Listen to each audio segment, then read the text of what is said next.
Conservative and Unionist Party's leadership hustings. I'm Colin Mackay, political editor of STV. I'll be your chair for the evening. I'll be asking each of the candidates a few questions before turning them over to you for a proper grilling. The last time I was at, this isn't my first Conservative Party leadership hustings in Perth. The last one was between Ken Clarke and Ian Duncan-Smith, just round the corner at the ice rink. I think myself and Magnus Gardam of the Daily Record were interviewing Ken Clarke, and he had done so little preparation that he then interviewed us to find out what he should be saying to the Scottish audience. And that didn't go so well. Not for Ken Clarke, anyway. Now, have you all got your ballot papers? Yes? Have some of you not voted yet, though? Because obviously we can try and help make up your mind tonight. Now, I just should warn you, there will be no interval. We'll go straight from Jeremy Hunt, then into Boris Johnson. But before we come to any of that, there is someone else who wants to speak to you tonight, the chairman of the Scottish chairman of the Conservative and Unionist Party, Rab Foreman.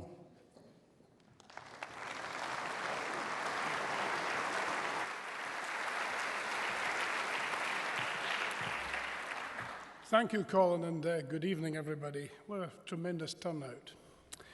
Welcome to the leadership election Scottish hustings, one of many events being held in the final run-up to the election of a new leader of our party who will become Prime Minister of our United Kingdom.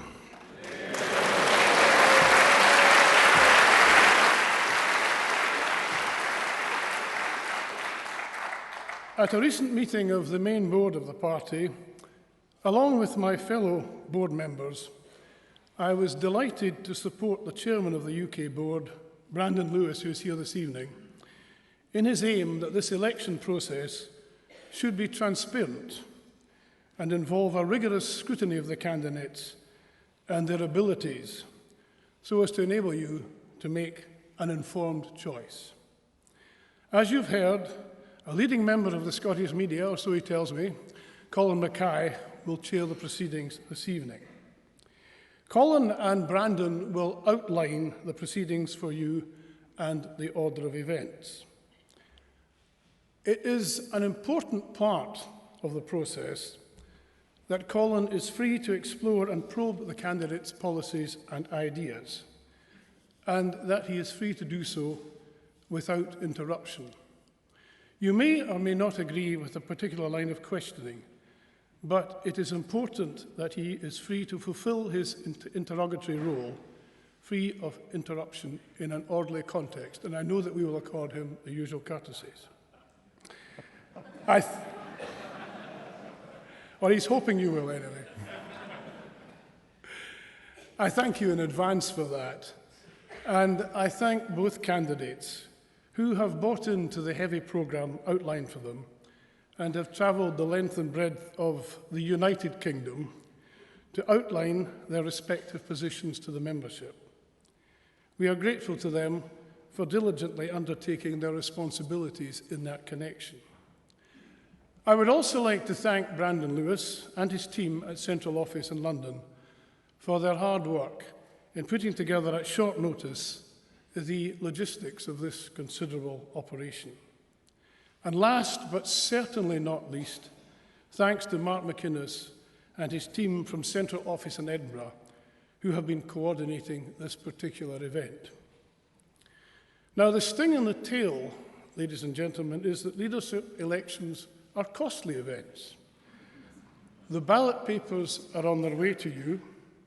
There will be no raffle tonight, you'll be surprised to hear. But I know that the Treasurer would wish you to make a contribution when exercising your vote. All contributions will go to the Scottish Party, or so I've told Brandon Lewis anyway, and will be gratefully accepted. And that is the sting in the tail. I do hope that this will be a meaningful and informative evening for all of us, as we hear from the two right honourable gentlemen on their vision and Conservative ideals and their passion for preservation of the Union. On that note, and without further ado, can I pass you over to the very honourable Colin Mackay. Thank you very much.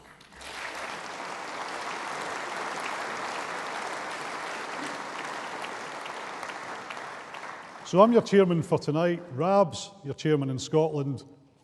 But there's another one here as well, because you can never have too many chairmen. So please welcome Brandon Lewis.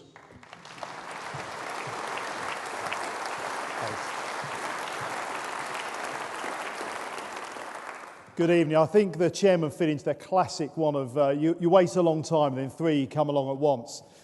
Look, it's fantastic to be here in Perth, not least of all because here in Scotland, obviously, we in the Conservative Party, the Conservative and Unionist Party, have to always remember that we must be always vigilant to the fact that we are in government because of the success that you had here with our great Scottish Conservative members of Parliament in Scotland.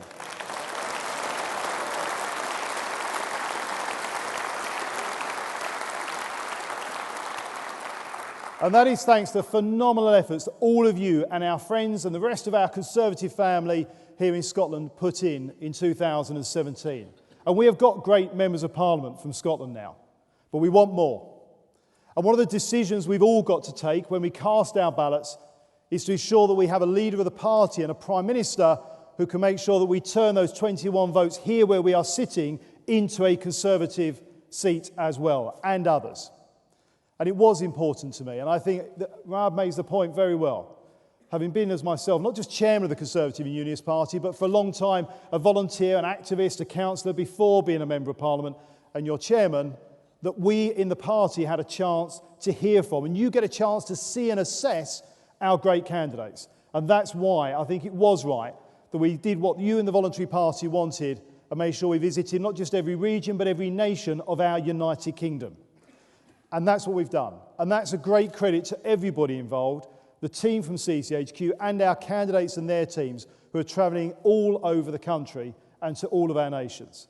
So you get that chance tonight to hear from them about their vision for the future, not just of our party, but the future vision for our country that our next leader will be taking forward. A positive vision that shows that we in the Conservative Party have the ideas to take our country forward and to be successful. I hope you enjoy this evening. Your questions will be the ones that they'll be answering once they're finished with Colin's grilling as well. Enjoy it. Look forward to seeing the outcome in a few weeks' time. And thank you for joining us this evening. Have a good night. Thank you.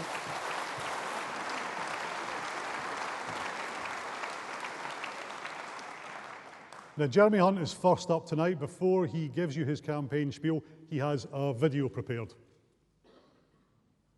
The most striking quality about Jeremy Hunt was his unwavering commitment to get results. I think perhaps part of that is to do with his background in business. No matter what the obstacles were, he was prepared to push through them. He wanted to get results. I've seen him deliver on the things that matter most to the British people. He has credibility from all sides. I trust him on Brexit. I've known Jeremy for 40 years, and about 25 of those years we've worked together, setting up various businesses. Those early days were absolutely about his determination and grit. He would never give up. When I first met Jeremy, I realised he was a man who actually was committed to making a difference. In 2008, I lost my baby son Joshua as a consequence of serious failures in his care during my campaign to kind of uncover the truth about what happened. I was struggling to be heard, and Jeremy really listened and treated me as a grieving dad rather than a troublemaker.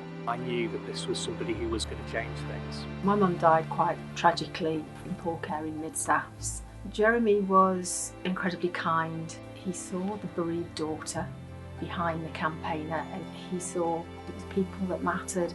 I have known Jeremy Hunt since the early 2000s. He and his business partner started funding the education of children living with HIV in our community-based programme. Jeremy's generosity was sensed by us all. That desire to make a difference really drives him. It's never been about him. It's always been about what he can do to help others.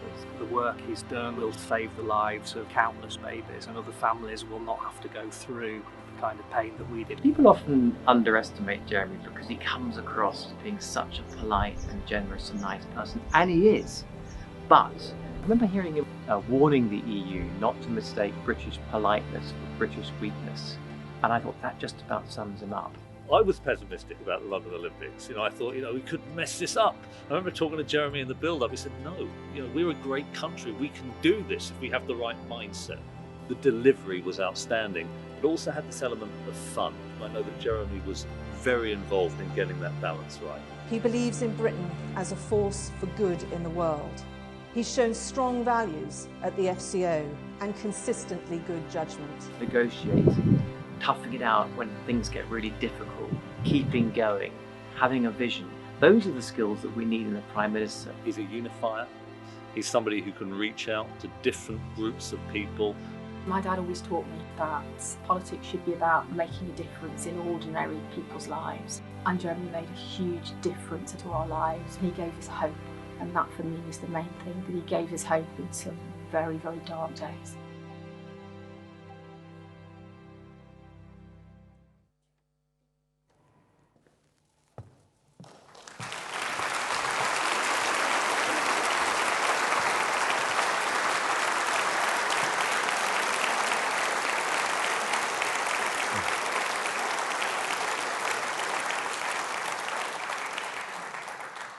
Good evening, ladies and gentlemen. It is fantastic to be in Scotland. My fourth time here in this campaign, but my first time in the most marginal seat in the country, which we are going to win next time.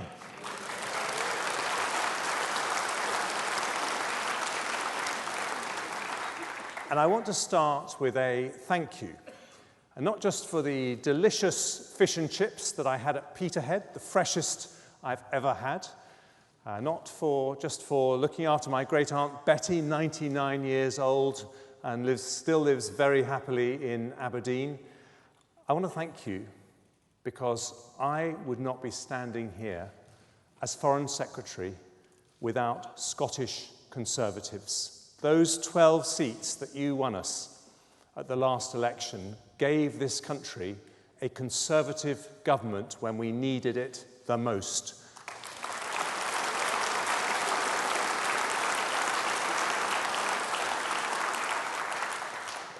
And if there are two words to describe why that happened, they are Ruth and they are Davidson.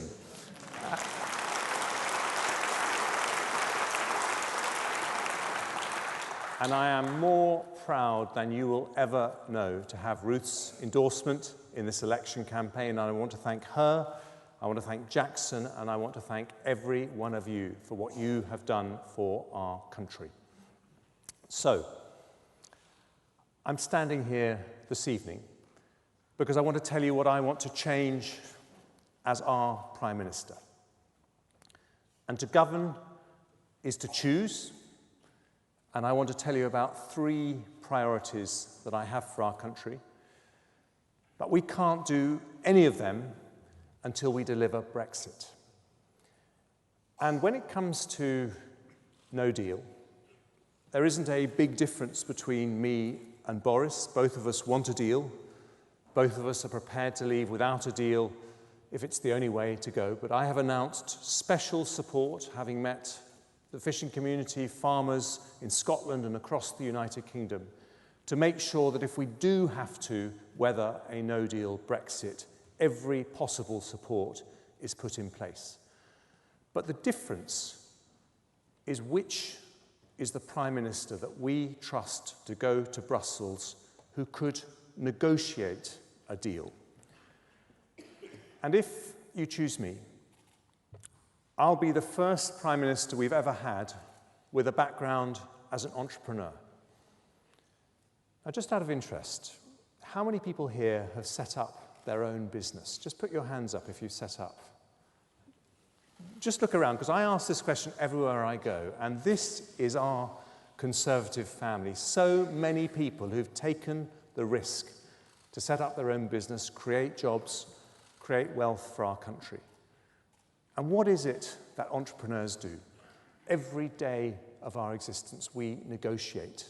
We know not to blink. We know to be able to walk away. We know we need trust with the other side. And that's what I'll do. I'll negotiate a deal for our country. And when we do, what amazing opportunities await. My first priority as a business person is to fire up our economy.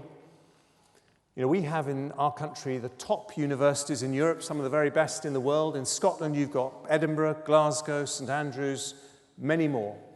We also have more technology entrepreneurs.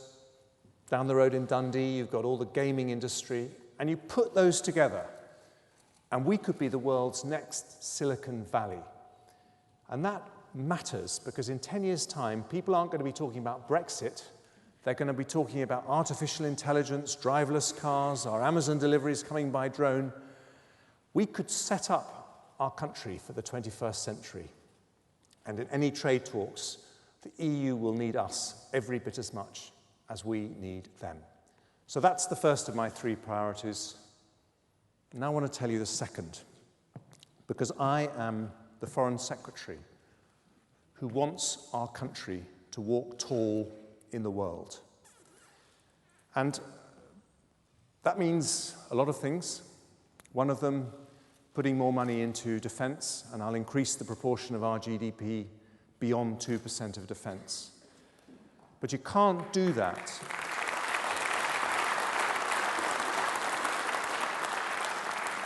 But you can't walk tall in the world as a divided kingdom. You can only do it as a united kingdom.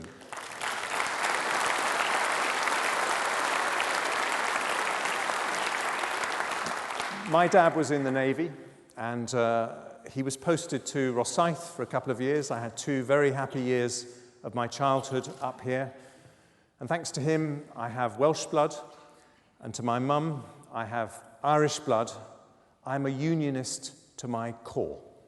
And I say this, as Prime Minister of the United Kingdom, I will never allow our union to be broken up. And if the First Minister of Scotland asks me for a second independence referendum, I will muster up my British politeness and I will say no.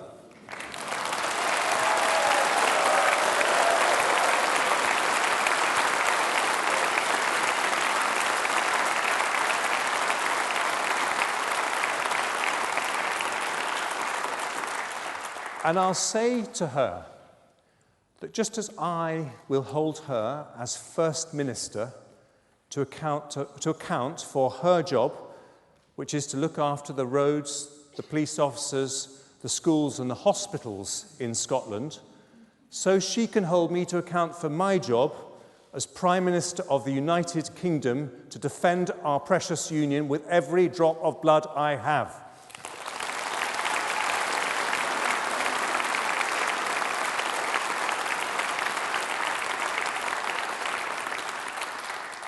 And there's one last priority. I promise you this, I won't provoke another general election in our country until we've got more young people to vote Conservative. We can't be the party of aspiration unless the most aspirational people in our country are supporting us. But there's another reason. Getting young people to support us is the best way to deal with the twin evils of socialism and nationalism. A Labour Party led by a man that has turned it into the most ruthless, dangerous, anti-Western, anti-British, hard-left cabal we've ever seen in British politics, and a nationalist party that is the most bullying, divisive, duplicitous, anti-business government that Scotland has ever seen. We must stop them both, and we will.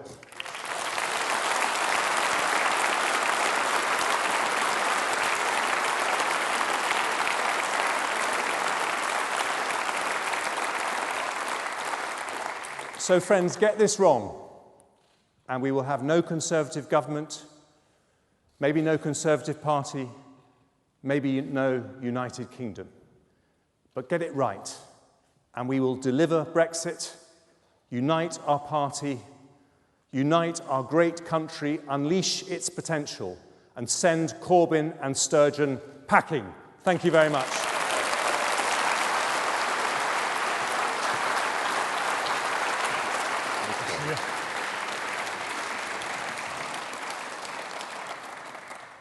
Mr Hunt, just to get on record from the absolute outset, Where do you stand on the Barnett formula, the funding formula between Scotland and the rest of the UK?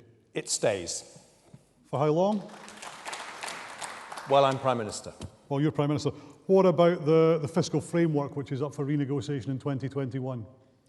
Well, I will not do anything that jeopardises our union. So I'm not saying that any of these formulas are perfect, but my priority when discussing any of them is to protect our union. Ruth Davidson's backing you for leadership, as you mentioned, but you're our third choice. It's not exactly a ringing endorsement, is it?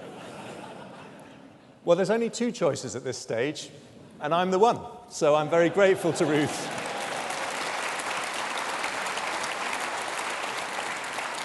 So basically you're getting her anyone but Boris support? You can draw your own conclusions, right, but Ruth Davidson is going to be voting for Jeremy Hunt. What makes the UK so attractive to Scotland? Well, I think it's very straightforward. We are, as the United Kingdom, one of the most amazing countries in the planet. We have less than 1% of the world's land mass, less than 1% of the world's population, and yet alongside America, we have done more than any other country to shape the modern world. And the secret of that genius has been the magic you get when you put the talents of the four nations of the United Kingdom together. It's an incredible success story for all of us, and that's what I want to protect. But there's a lot of people in Scotland that don't feel that the Conservative government at Westminster listens to them. Scotland didn't vote to leave the EU, but we are leaving the EU as part of the UK. A lot of people in Scotland would rather stay in the EU than stay in the UK. I understand that, but we took that decision as a United Kingdom, and the MPs of the United Kingdom promised our people that we would respect that referendum result. My constituency in the home county, South West Surrey, also voted to remain. But we didn't vote as constituencies or as nations, we voted as a United Kingdom, and so we have to respect that result. But we also have to answer the question, how are we going to bring the whole country together after we leave the European Union? And the way to do that is not to cancel Brexit or to have a second referendum, because that would just lead to further division. The way to do that is to deliver a Brexit that works for the 48% who wanted to remain. And the way to do that is to show them that the Conservative Brexit we deliver isn't going to change the fundamental character of our country. We are going to remain an open, outward-looking, progressive, tolerant country. It's not going to be somewhere that pulls the shutters up and says foreigners not welcome.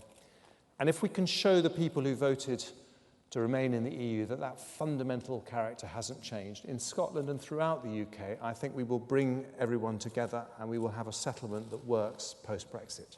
But when you talk about the Conservatives being complacent about the Union, doesn't that just illustrate the point that it doesn't matter that Scotland's majority voted to stay in the EU? You don't care. Well, I think it's not just the Conservatives. I think that our country has been complacent about the Union. I mean, in the run-up to the... Which country? The United Kingdom has been complacent. I mean, because long before we were talking about Brexit, we had that 2014 independence referendum, which was a very scary moment for many of us, including the people in this room. And I don't think we had thought hard enough about how to protect our precious union then. And I think since then, we have also been complacent. So what I'm promising as Prime Minister is that we will make sure we have in place a long-term plan to protect those bonds that join us together, that look at the economic bonds, the social bonds, the cultural bonds, the bonds between families that are so strong between Scotland and the rest of the UK. And I think, you know, as I said, if I'm asked as Prime Minister for a second independence referendum, the answer will be no. But we also have to prepare for the fact that at some stage in our lifetimes, that referendum could happen, not least if Corbyn came to power.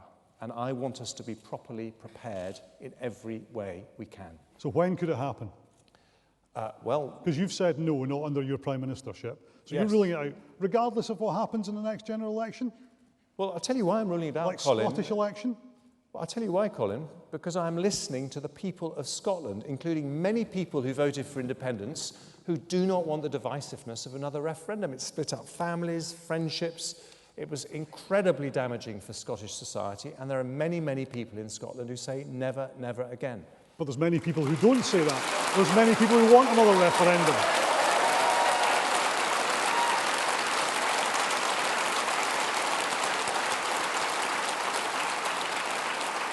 Now, in the Scottish Parliament at the moment, there is a majority in favour of another referendum. You're going to deny them that, even though you can't get your constitutional change through at Westminster.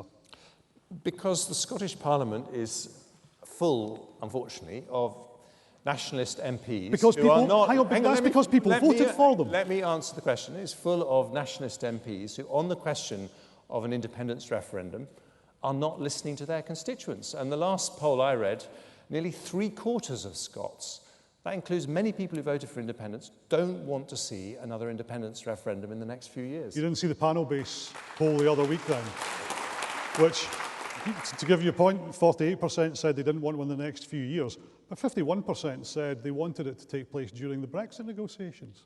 Well, I'm just... So there's a different poll for you. Yeah, indeed, and there are lots of polls. Poll. There are lots and lots of polls, Colin, but what I would say is that when I talk to people in Scotland, I don't think they want to go through that again. What about... I don't think that's what the people here want to happen either. So you would, even if there was a majority for the SNP at the next Scottish Parliament election, you would still say no? I have been very clear. Let me tell you why that is. But is that what you're being very clear about? You would still say no, even if they got a majority? Well, I'm very much enjoying this discussion, but can I answer your question before you ask the next one? If you do, it would be nice.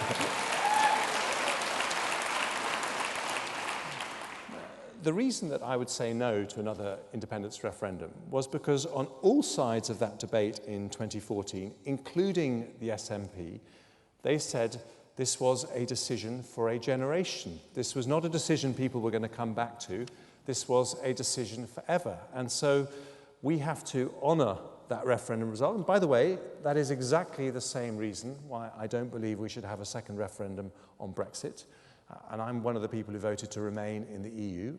In a democracy, which is a representative democracy that makes most decisions by sending MPs and MSPs to Westminster and Holyrood, on those rare occasions where you say we're going to take the decision away from those representatives and give it to the people, then you have to do what the people say. That is the meaning of democracy. So you've hardened your position on no second independence referendum, because a few weeks ago you were having your three ideas, your three suggestions. One of them was that if Nicola Sturgeon did get a majority, the SNP did get a majority, you would have to consider giving them a Section 30 order. Well, I am... So you've hardened your position?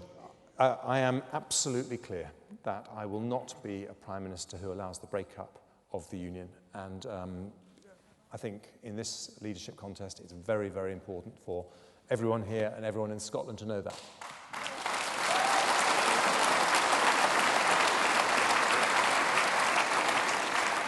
So which is most important, the Union or Brexit? Well, I've answered that question before. I've said the Union comes before everything, but we can have both, and we must have both, because we are a great democracy. And as Foreign Secretary, when I go around the world, I've noticed that other countries have a whole lot more respect for us than sometimes we seem to have for ourselves. And one of the reasons for that is because we are one of the oldest and most robust democracies in the world. And what everyone knows is when we had that Brexit referendum, the political establishment, including people like me, supported Remain. And they're looking at us and they're saying, you know, this really is the ultimate test of a democracy. If you, the ruling guys, are being asked to do something you actually didn't want to do. And they want to see if we're going to pass that test. And no one I meet has any doubt that we will make a tremendous success of Brexit. They're a bit bemused that we're making such a meal of it at the moment, but they know that we can make it a great success. So we've got to get on with it, make it a success, and show the world that we are truly that great British democracy. But if it came to a choice, you'd choose the Union over Brexit? I don't think it needs to be that choice. Well, I've told you, we can deliver both. And we can do that, firstly, by maximising our chances of getting a deal. by sending someone to Brussels who can negotiate that deal. But secondly, if it is no deal, making sure that we mitigate the impact for the farming communities, the fishing community, for small businesses throughout Scotland and throughout the UK. Now I'm going to have to move on to questions from the audience you'll be relieved to hear, although they might give you a tougher time than I certainly have. Now, I'm going to take a couple of questions of people who have emailed them in advance, but I'll also take some contributions from the floor initially on something that's connected. Now, the first question is from Daniel Granger. Where are you, Daniel? If you can make yourself to the microphone just behind you. And the next question is going to come from Graham Simpson, MSP. Where are you, Graham? If you make yourself to get to the microphone down there, we'll hear from Daniel first. Then, after we've had the answer, we'll come to you. And then we'll maybe take some contributions from the floor after you've heard some of them. So, Daniel. Where's Daniel? Good evening. Where's Daniel? He's up the back. Hi, Jeremy. Daniel, hi. My question's about immigration.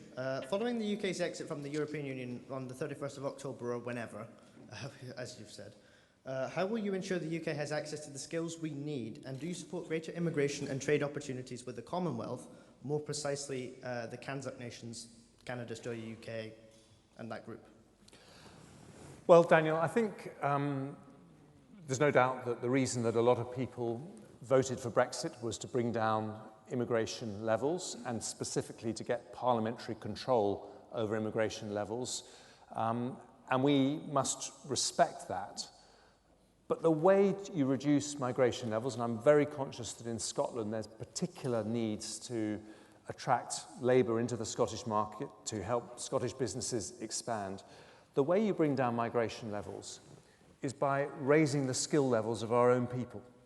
And when I was Health Secretary, I was very conscious, Health Secretary in England, I was very conscious of the brilliant work done by doctors and nurses that came from overseas, including 20,000 EU nurses, 10,000 EU doctors.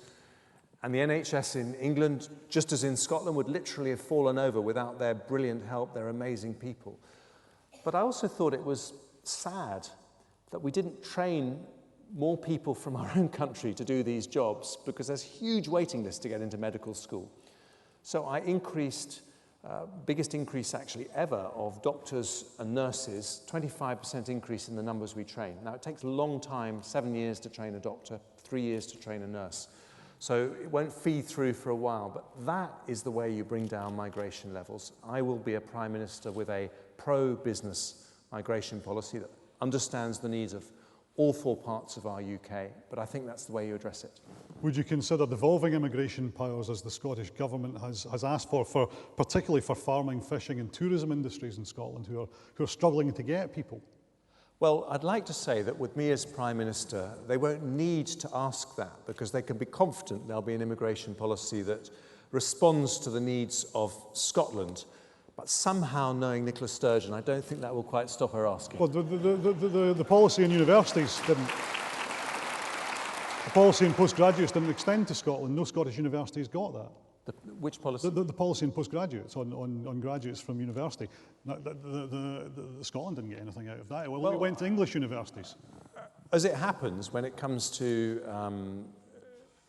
students, international students in our universities, another brilliant thing, by the way, about our country, that our universities attract the brightest talent from all over the world.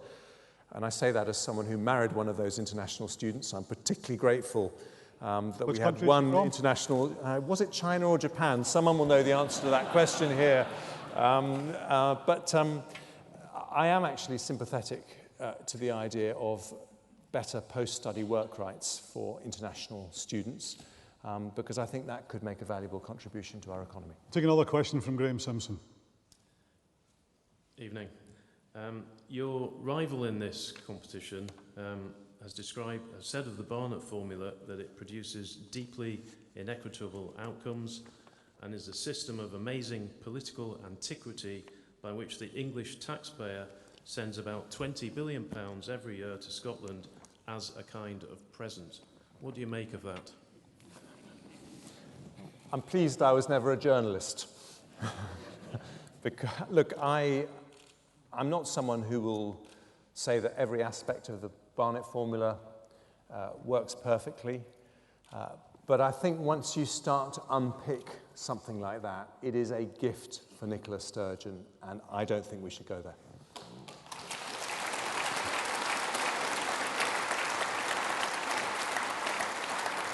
Okay, where's John Tyler?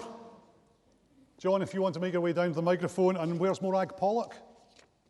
Morag, if you want to make your way to a microphone. Now, I'll be looking round during these ones. If anybody else wants to come in, if you stick your hand up, I'll indicate at the next point. John. Yeah, good evening. If I were to display a Union Jack up here in Scotland, there's a good chance it and or my property would be vandalised in a day or two. Not so if it was the saltire. What action do you propose to heal the open, nasty divisions we have in this country? Mr. Hunt.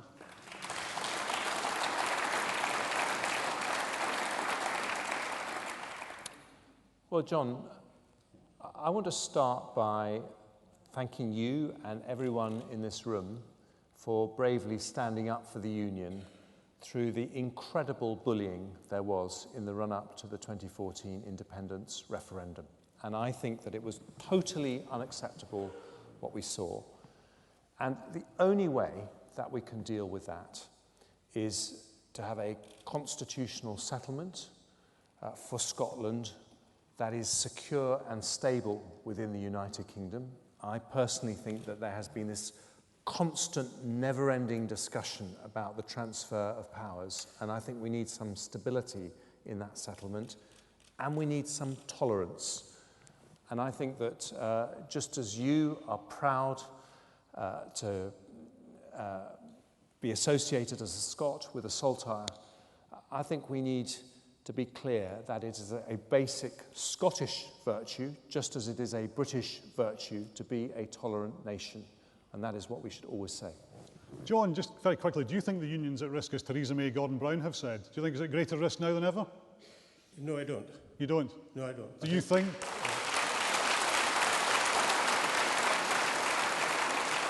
Well, in that case, let me ask Mr. Hunt, do you think politicians are overplaying the risk to the Union at the moment?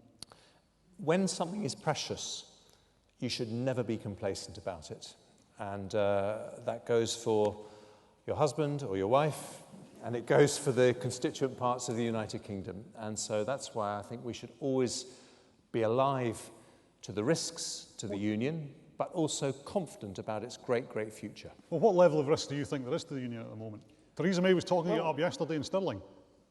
If we get things wrong, then of course those risks increase. A no-deal Brexit's what she said would be wrong. Well, that's why if we end up with a no-deal Brexit, we've got to take every possible measure to prepare and support businesses in Scotland and other parts of the UK. But even though she says that talks up the risk to the Union, increases the risk to the Union, you're still not willing to say no to a no-deal? No, because we are a democracy, and it wouldn't solve anything to put Brexit at risk. It would create further divisions, further instability, and I think that's what Nicola Sturgeon would want. Okay, let's go to Morag Pollock, and I'm looking for hands, see if anybody else wants to contribute at this point. Yeah, if you want to make your way to the microphone, if you want to make your way to the microphone behind you, that would be great. We'll come to you both next. Morag? I want to know what proposals you have to break the Brexit deadlock on the Irish border. You've probably answered this already, how you'll protect the Union. Okay, thank you, Morag. Well, let's go to the detail of the Irish border. I mean, just as I am passionate about our union when it comes to Scotland, so too with Northern Ireland, where I was earlier this week. And if you think it's tough being a Conservative in Scotland, try being a Conservative in Northern Ireland. They are a very, very brave group of people. That border must remain a soft border without border infrastructure. It's one of the basic preconditions for the maintenance of peace following the Belfast Good Friday Agreement. And all sides in the Brexit debate in the House of Commons agree with that. The solution, which was this thing called the backstop, essentially meant that we would have had to accept EU customs tariffs until such time as the EU decided to give us permission not to accept those tariffs. And that is why it didn't get through the House of Commons, and in my judgment would never get through the House of Commons. So to answer Morag's question, I will not propose a deal to the EU that can't get through the House of Commons. And that's why I've said on my Brexit negotiating team, I would have the DUP, the ERG, which are the Brexit purists in the Conservative Party, Scottish and Welsh Conservatives, so that with that group of people, the EU could have confidence that anything we propose can command a majority in the House of Commons. And I think we need to find a technology-led solution, what the Germans call invisible borders, which I think is perfectly possible to do with the technology that we have today. It'll take a while to get it up and running, but I think that is the solution. And I think the EU, they like the backstop, partly because they like the idea of us staying in the customs union. I think they must now know that that won't get through the House of Commons. So I think if we have a reasonable discussion with them, it should be possible to negotiate a different way to solve that issue. But you're not giving up on no deal, and you can't get that through the Commons. Well, that is why I... You said you wouldn't come up with a deal that you couldn't get through the Commons. No deal wouldn't get through the Commons. Could I just answer your first question, Please Colin? do. Thank you. The reason, because of the risk of no deal being taken off the table by the House of Commons, that's the reason why I haven't made that hard do-or-die commitment to the 31st of October, because I would only want to make promises that I know I can deliver. But many of your Conservative colleagues, now Cabinet colleagues, are saying that they would block a no deal. So what happens if you come to a no deal? Well, that's why the safest and quickest way to deliver Brexit is to choose someone who actually has a chance of negotiating a deal, and that's me. Okay, now we're going to take people who are going to make their way to the microphones, but they haven't. Where are you? Lady at the back. At the back, excellent. There are two reasons why I might consider voting for Boris, and I was just wondering if you had anything you could say about it. What's your name, first of all, if I may? Lindsay. Lindsay, right. Hello. The first one is that I haven't heard you guarantee that we will leave the EU by Halloween. Okay. Which I think will prolong the issue for the nationalists who are using it. They're tagging onto it as a reason to leave the UK. And the second one is Boris is promising more spending, which in turn will, through the Barnett formula, give Scotland more money. So I just wondered if you could tell me why I would consider voting for you. Well, thank you for the question, and I hope I can answer both of those points very clearly. So first of all, on the Halloween deadline, my birthday, by the way, is November the 1st, so it's a very, very important deadline for me for many reasons. And it's simply the reason that I gave to the previous gentleman who asked the question, which is that Parliament has succeeded in taking no deal off the table in March, and it will try to do so again. So if you guarantee that we will leave by the 31st of October, you have to be prepared to have a general election and change Parliament if Parliament frustrates your will. And I think it would be profoundly wrong and extremely dangerous for our party to go into a general election before we've delivered Brexit. I don't think you seek another mandate from the British people until you deliver the mandate that you were given the last time. And if you look at what happened in the local elections, the European elections, and indeed the Peterborough by-election, we'll get squeezed by the Brexit Party on the right, the Lib Dems and the SNP on the left, and who would come through the middle? The Labour Party. And that would be one of the most dangerous things that we could possibly do. On the spending commitments, both Boris and I have made spending commitments, and you'll have a chance to ask him about his later. With mine, I've been very clear. Thanks to the very difficult decisions made by Conservative government, George Osborne, Philip Hammond, over the last 9 years, we have some headroom in our national finances to allow extra spending on things like defence, education, NHS, the social care system, and so on.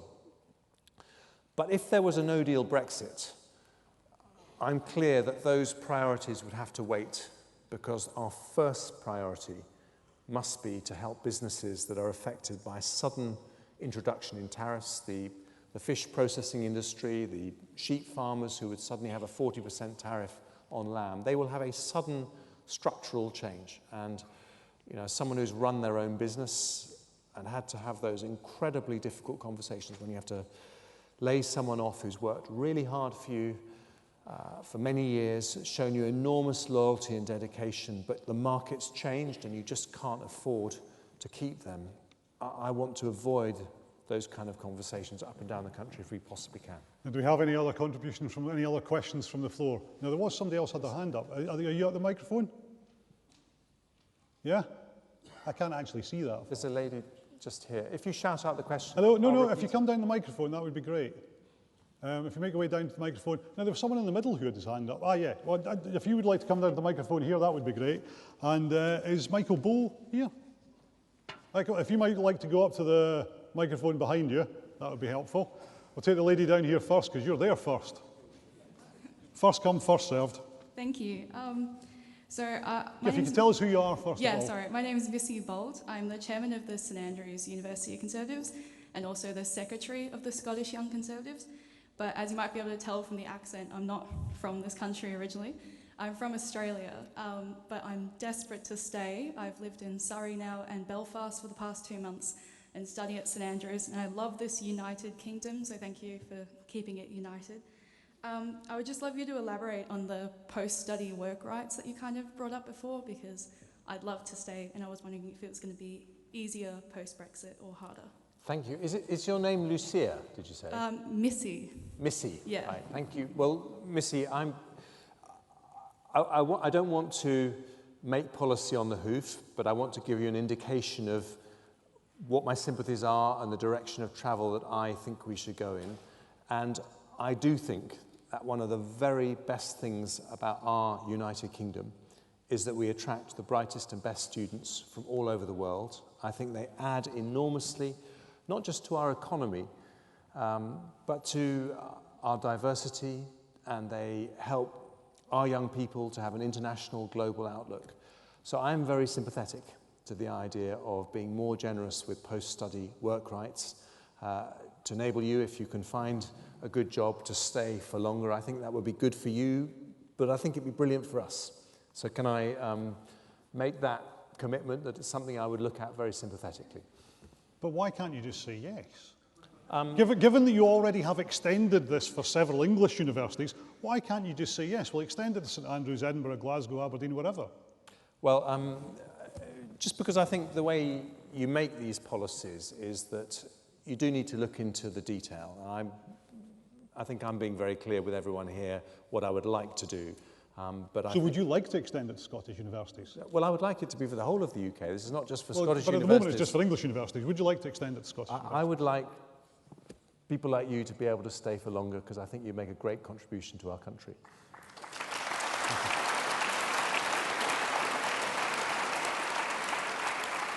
If you could just tell us your name and then ask your question. My name is Annabelle. My question is around trust. And when you were health secretary, the kind of data basically you sold to artificial intelligence companies, what was the purpose of selling that data?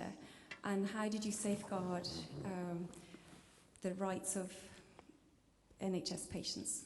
Okay, very good question. And I think what you're talking about is the collaboration between the Royal Free Hospital and DeepMind, which the Information Commissioner said was not being done in the right way, and pulled up the NHS, which happened when I was Health Secretary, so you're absolutely right to talk about that.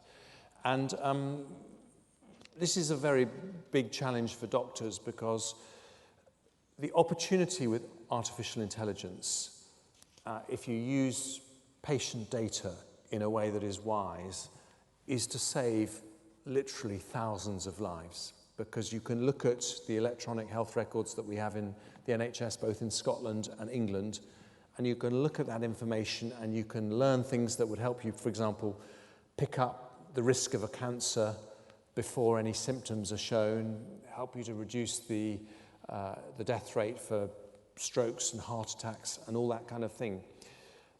But you are absolutely right to use the word trust, because if NHS patients worry that data is being used without their consent in a way they didn't know about, in the end, people have to have control of their own medical data.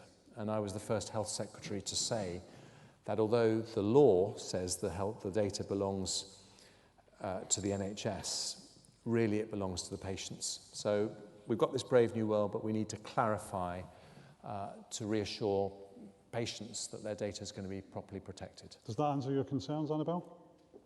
Partially. I have friends who are psychiatrists, and they had patients coming up to them very worried that their data was being released.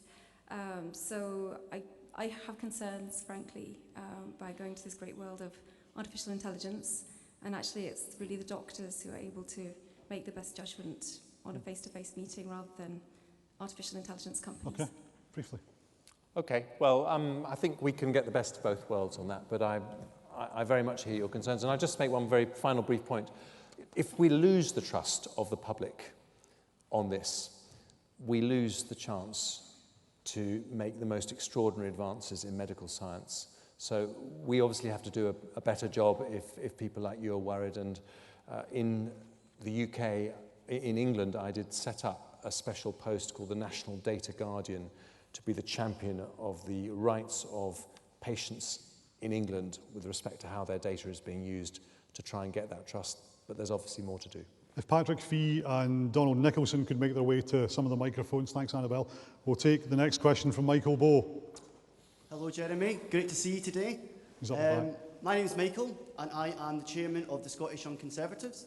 So I felt when I submitted my question today, I thought, right, let's move away from independence and Brexit, and let's talk about a domestic policy that will be affecting young people for generations to come all across the UK.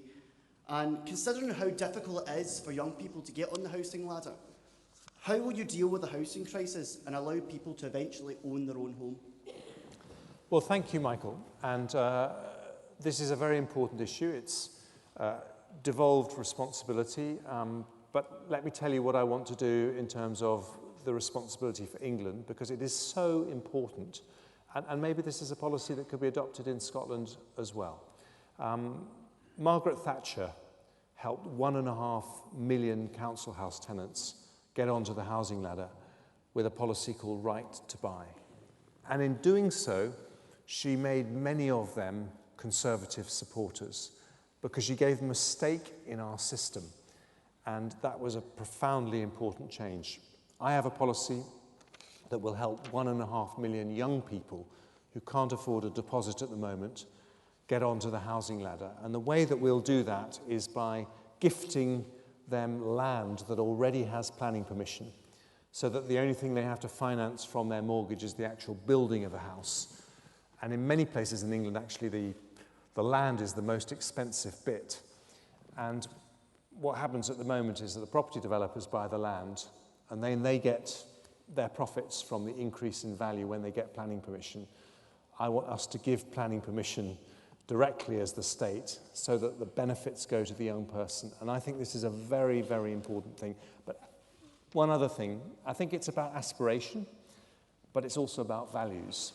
So the other thing that we have to show young people is that we will do the right thing on climate change, because that is a litmus test issue for young people as to whether we have the right values as a party. Patrick Fee. Where are you, Patrick, up the back? Thanks, Colin. Good evening, Mr. Hunt. Great to have you in Scotland. I hope that you'll be back soon. Thank you. I'm still an undecided voter, but I'm aware you make a number of strong points. My question is this: what policies can a Conservative Party, under your leadership, introduce to boost the Scottish economy and attract more Scottish voters to our party at Westminster? Thank you, Patrick. Well, we Conservatives, as you saw from the number of hands that went up when asked who'd set up their own businesses, we are the only party that understands wealth creation. And we have to show that we have not just an economic mission, but a social mission as well. Because what we want is not just wealthy individuals, but a strong society. And what I want to do, I don't agree with President Trump on everything, but one thing that he's done very successfully is a package of tax cuts that have boosted the American growth rate. We're growing at 1.5%. America's growing at more than 3%. If we were growing at that American rate, we'd have an extra £20 billion to spend every year on our precious public services, or indeed on tax cuts for the lower paid, or whatever our priorities are. So what I will do for Scotland is dramatically improve our economic performance throughout the whole of the UK. I said I want to be the world's next Silicon Valley. I think that's a very big opportunity, but I'm also very clear that we need to do things like HS2, the third runway, that make sure that that prosperity is spread throughout the whole of the UK, and I'll take a giant step towards that by reducing corporation tax to just 12.5%. It's 19% now.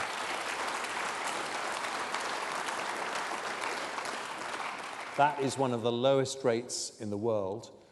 But there is a country not very far away that did that, and it's Ireland.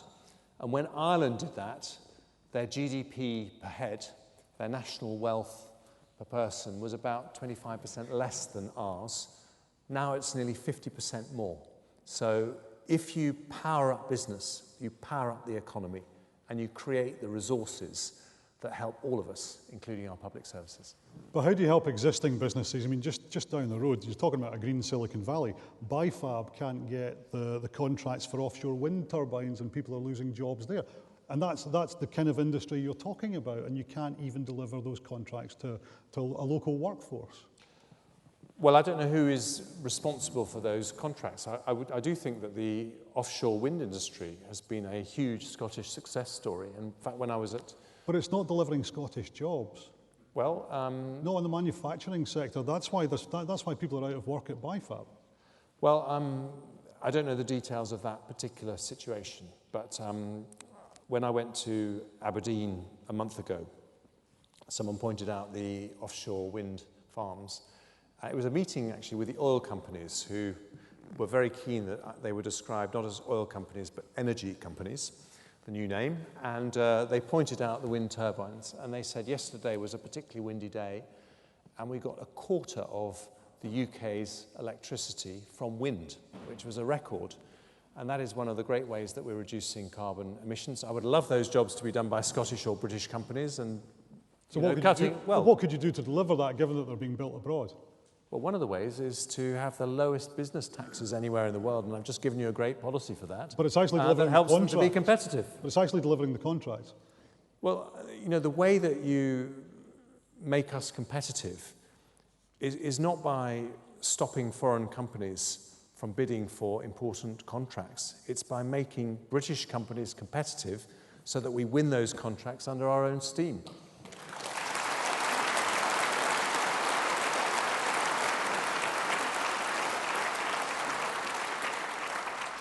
Donald Nicholson, and then if John Holliday can make his way to a microphone, we might manage to squeeze him in. Donald? Hi, good evening.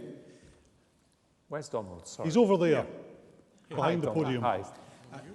You have already answered this question in a format, but however, regardless of whether we have a deal or no deal Brexit, are you, as the potential leader of the Conservative and Unionist Party, prepared to face down the SNP and protect the integrity of the United Kingdom? Yes, I am. John, that was a quick answer. You don't often get quick answers from politicians. Doing my best. There you go. You even answered the question. John? Okay. I think that's the nicest thing you said to me all evening, Colin. Yeah, don't get used to it. Sorry, I'm a bit confused now. What is your plan for the survival of the Conservative Party after the post-Brexit general election? Does it include coalition with another party, for example, the Brexit Party, if necessary? Well, thank you, John, and let me answer that question very directly. The only way to deal with the threat of the Brexit Party is to Brexit. And that is why it is absolutely essential that we deliver on that democratic commitment in the referendum. Once we have done that, providing we deliver the right kind of Brexit, as I say, an open, outward-looking, internationally minded, tolerant Brexit, then we will be able to go back to being the broad-based, centre-right party that has always been what the Conservatives have been at our best. And the way that we will win a majority without having to go into coalition with any other parties is to remember what has always been brilliant about our party. In the 1980s, we were a broad church that had around the cabinet table people like Geoffrey Howe and Norman Tebbit, very different characters. In the 1990s, we had Ken Clarke and John Redwood, very different characters around the same cabinet table. And we've always had in our party a radical tradition, the Thatcherite tradition, that reminds us that a great country sometimes needs to do radical and bold things, and a one nation tradition that reminds us that elections are won from the centre ground and we need to be compassionate conservatives. And our genius as a party has been to remember that we need both traditions, because when we have both those traditions, we are absolutely unbeatable. And that's the Conservative Party I want to lead.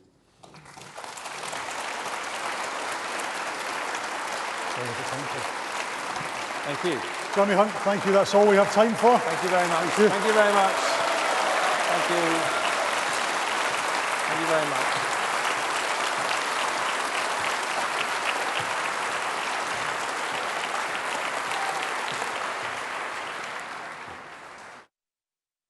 Next, we have a campaign video from Boris Johnson's campaign. Nice to see you. Hello, good morning. Hello. Yes, of course you can. If I get in, we'll come out deal or no deal on October the 31st. Good man. We'll do that. Thank you very much. Would that make you come back and vote Conservative again? Yes. That's the spirit. Yes. But we've got to have the courage to tell the people of this country that we can do it if we really want to. And that's the only way, actually. And you're the only person that can do that. A lot of teachers are telling me that they feel that the funding per pupil isn't high enough. We need more police out there, but sometimes I think we need more visibility, I think. And stop and search. Yes. Totally with you. I'm scared because my daughter used to live in London as well. Yeah. She's at university. Safe big city it was when I used to run it. I can tell you we got crime down by 20%. We've got the murder rate down. It's like Mr. Carloff, but it's not good. But I also think we need to be supporting the wealth creators and the business sector, because otherwise you're not going to have the dosh to invest. Right. Cut some taxes and you'll get more money in. Would you normally think of yourself as a Conservative voter, would you say? No. No? Ever? Can I ask you a terrible question? Would you consider voting for me? Yes. If there is one lesson from that referendum of 2016, it is that too many people feel left behind, that they're not able to take part fully in the opportunities and success of our country. That's why now is the time to unite our society and unite our country, to build the infrastructure, to invest in education, to improve our environment and to support our fantastic NHS, to lift everyone in our country, and of course also to make sure that we support our wealth creators and the businesses that make that investment possible. Now is the time for us to believe in ourselves and what we can do. And that's why I am standing to be leader of the Conservative Party.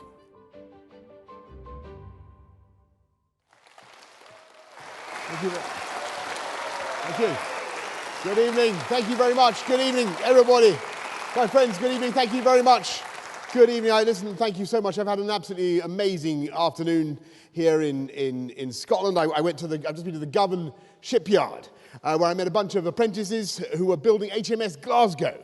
And it's a Type 26 frigate. And I must say, I felt a surge of incredible pride, because as Foreign Secretary, I had been one of the sales force of BAE Systems. And I helped to do a deal with Australia. We were all briefed about what to say, but it took a lot of work. We went over to Australia, and they came to see us. And they did a deal by which we will sell a further 9 Type 26 frigates to Australia, which will mean there will be a stream of high-value, high-skill jobs here in this country in a contract that will last for decades and is going to be worth £14 billion. But of course, it wasn't me who brought that contract to this country. Of course not. It wasn't me. It wasn't any individual human being or group of human beings. It was an institution that made that deal possible. It was the most successful political partnership of the last 500 years that made that deal possible. It was the Union, the UK. It was our common commitment.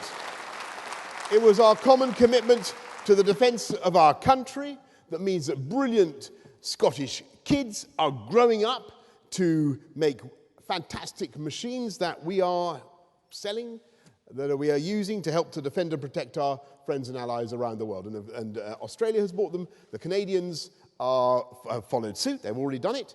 New Zealand, we think, will come in. That remains the American ambassador is going to the government shipyard, I think, in the next few days. Obviously, we've got to put the hard word on Donald Trump to come through and buy some as well.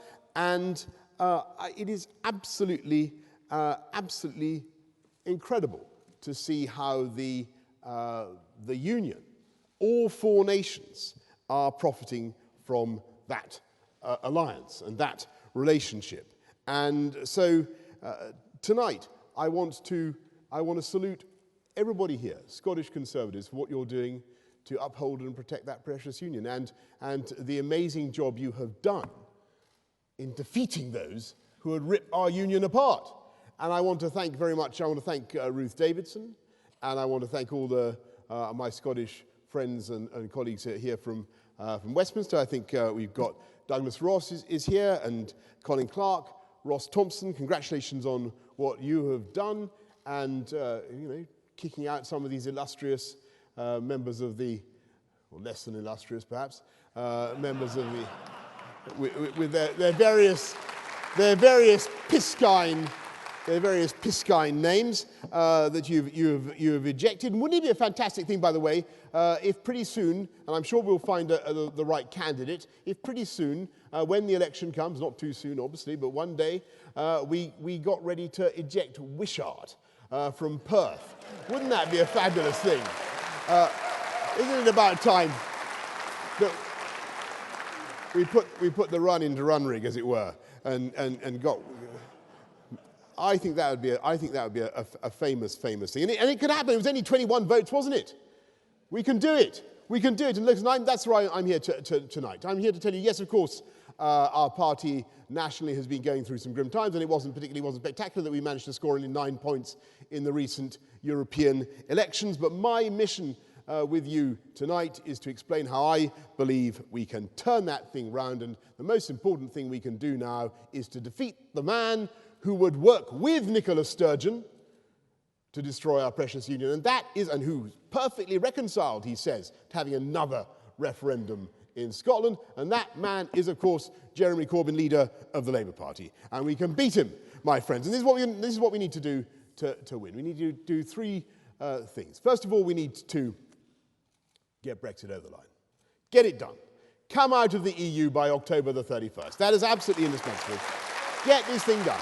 Get this thing done, and we can do a fantastic deal.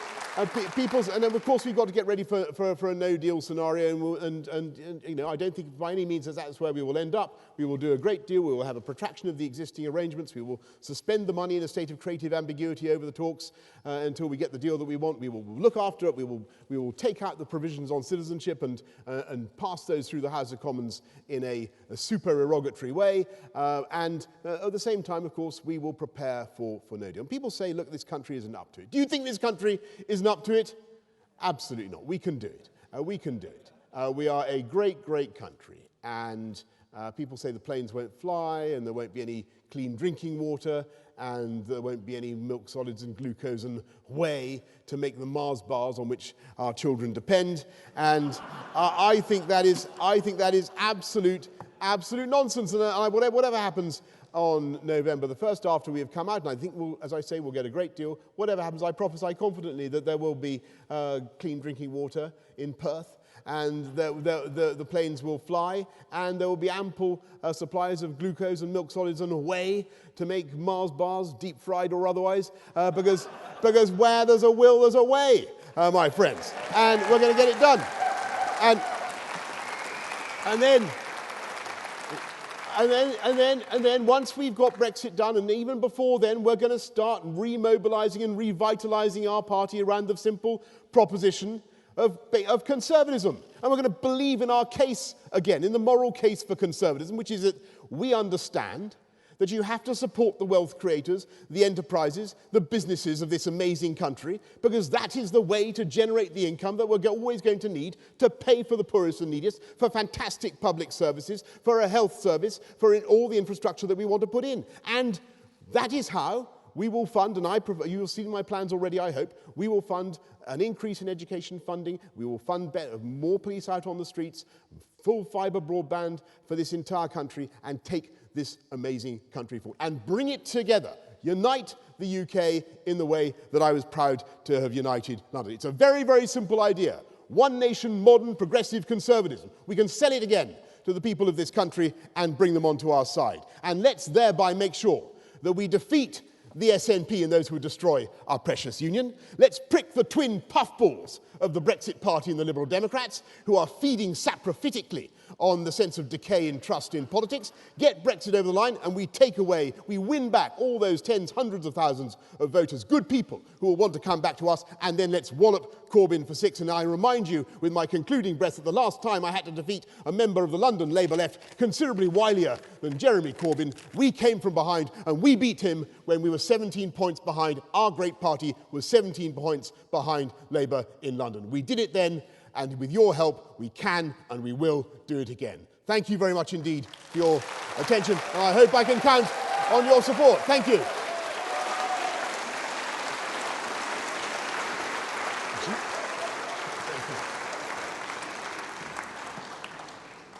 Now I'm going to start with you, Mr Johnson, exactly the same place as I started with your opponent on the Barnett formula. Yes, sir. Something you've spoken about in the past. What's your opinion of it in the future? I think the Barnett formula must stay. And we must support our precious union, support it financially, and I hope very much, by the way, that the announcements that I have made so far about funding education, about putting more money into police, will be reflected by the SNP government in how they handle that increase in the block grant. Don't you think?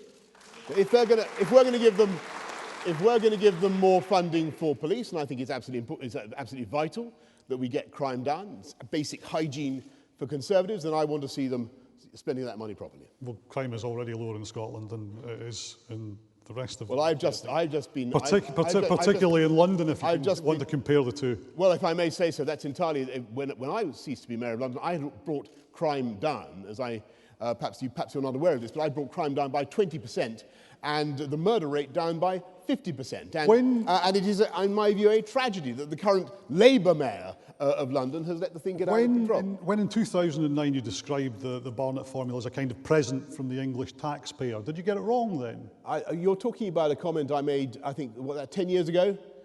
2009, yeah, absolutely. There you go. But you said it was a kind of present you get from the English taxpayer. So you got it wrong then and you've moved on. And look, I'm making it absolutely clear to our friends here today that I'm here to defend and protect the Union, and I want to make sure that Scotland is properly funded, but I also want to make sure that we Conservatives invigilate that funding, as Scottish Conservatives are doing, and ensure that it is properly spent and not wasted. And I must say, you seem to be. How would you seem to be a supporter of the Labour Party. Well, no, I'm not saying that. You seem to be. You say that crime is lower in Scotland than it is in London. Possibly partly because we have a higher proportion of police officers. Well, I think that I've just been interviewed by a guy. Which your party here would claim that they contributed to. Interviewed by a guy from the Scottish Daily Record who spoke of his newspaper's absolutely justified campaign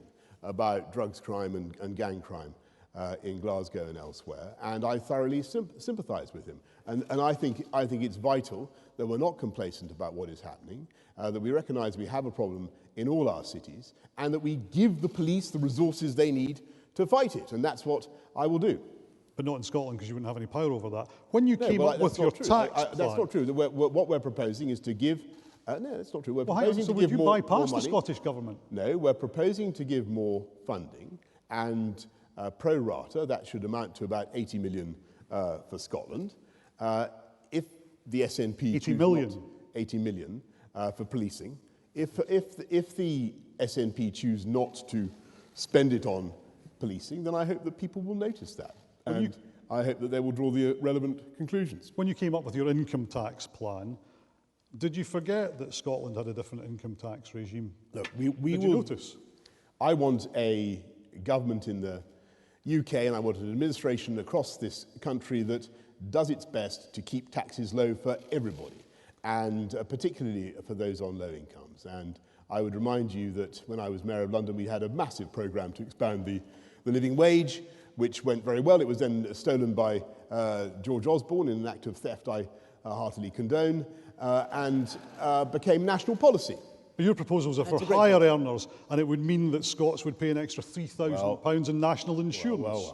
We will have a package that helps everybody, starting with the lowest paid, and that's the agenda. But what about the Scottish element of that? Because we have a different income tax regime, it would mean that Scottish higher tax earners, earning between 50 and 80,000, would pay up to an extra £3,000 in national insurance, because you're putting up national insurance. Well, we would have an overall package which would help everybody, but starting with the lowest paid. And of course, so you're reversing your decision on that?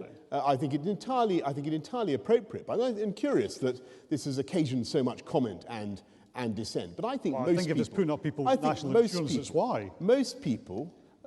We would obviously work to ensure that there was no such adverse consequence. But most people, I think, looking at the rates of taxation and looking at the way people on middle incomes, whether they are senior nurses or heads of maths departments or police inspectors, are drawn into the higher rates of tax, I think most people would think that was an entirely legitimate discussion for us as Conservatives to have. And if we do things as well to lift national insurance levels for those on lower pay, and if we champion the living wage, and if we put more money into the pockets of the poorest families in society with a high wage, high skill approach, which is what I would want, then I think it actually very reasonable that we should also look at the tax burden on those on middle incomes. And I wonder whether this audience agrees. Do you not think that we should be looking at the tax burden on people on middle income? I certainly think we should. It's an entirely reasonable thing to do. What would be your top priority, Brexit or the Union? Which comes first?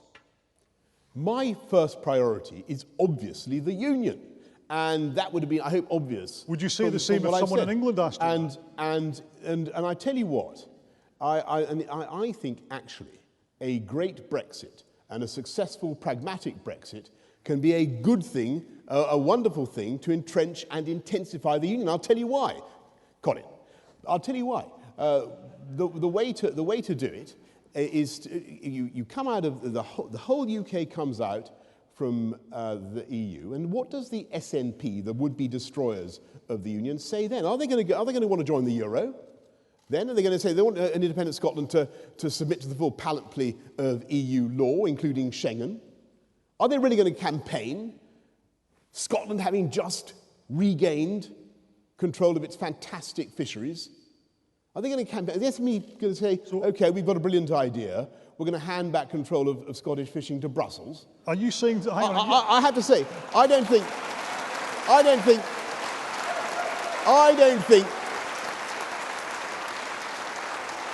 with the best will in the world, I don't think that's much of a selling proposition. I've done a lot of campaigning. I wouldn't want to campaign on that ticket. Let's give our fish back to Brussels, says the SNP. You're saying the Union before Brexit. Would you say that? I'm saying the Union before Brexit, but Brexit can entrench the Union. Do you think that will attract Brexit voters back? Yes, absolutely. Do you think that will attract Brexit voters in England back? Yeah, I think absolutely, because in my Nigel Farage said just yesterday that he was willing to sacrifice the Union effectively. And that's why we're the Conservative Party, and that's why. And the Unionist Party, and that's why. And we don't. And we look. What about Section 30 order? Jeremy Hunt. Well, they come to the same thing. Never. I'm afraid a Freudian slip, if I may say so. It is. Jeremy Hunt says never, never, never. What do you say in Section 30 order? Say again? What do you say in a Section 30 order to give the powers to an SNP government to hold another independence referendum? What I feel very strongly is that we had a referendum campaign in 2014, and we all, I think, took the same side in that campaign. I assume we did. I don't want to presume too much. I certainly passionately defended the union because I believe in every fibre of my being. I think it's a fantastic institution. And, you know, as Foreign Secretary, I always But on a found Section that- 30 order, if they got a majority at Holyrood, well, would you give them my view democratically elected government, if they got that? My view is that we had a referendum in 2014 when the people of this country were promised. Hang on, let me finish this answer. They were promised that this was a once-in-a-generation choice they were making. They were also promised to get a stay in the EU. They were told it was a once-in-a-generation promise.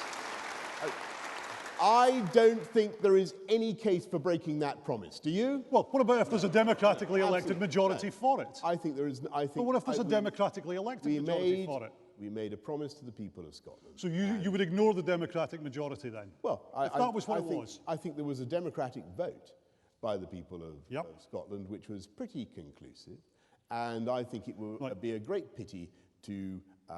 So you're ruling out a Section 30 order ever under your premiership? Would you rule it out? It was made very clear at Would you the rule it time out? of the referendum. Jeremy that Hunt this was ruled it a out. once-in-a-generation thing. Would you rule it out? I see absolutely no case for having a second referendum in Scotland. Have you heard? I think it's absurd.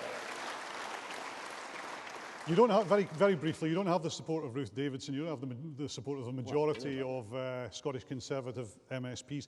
Have you heard of Operation Arse? I have a lot. Have you heard of Operation Arse? I have a lot of support from my friends in Parliament and indeed from friends in But have you heard of Operation Arse? I have. What they planned to try and stop you becoming Prime Minister the last time, and it was quite successful then, perhaps less so now. Well, I mean, Colin, you're the political analyst. I leave it to you to judge. But it's leave it to you to judge the success of Operation. It suggests what they think of you. Well, you know, does that bother you? Not in the slightest. Not in the Doesn't slightest. bother you that they called an Operation Arse after you?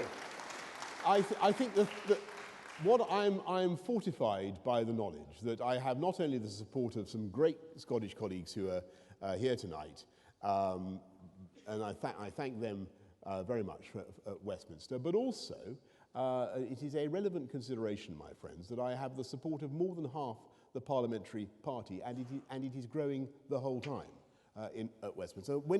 So when it comes to the crucial work ahead of us, of getting Brexit done, of building a coalition across our party, uniting everybody, I think we're most of the way there, and I look forward to working with every supporters of every part of the anatomy when it comes to. Let's not go there. That was a different session. I'm now going to open this up to the anatomy of the building. No. Stop, please. Just stop for your own sake.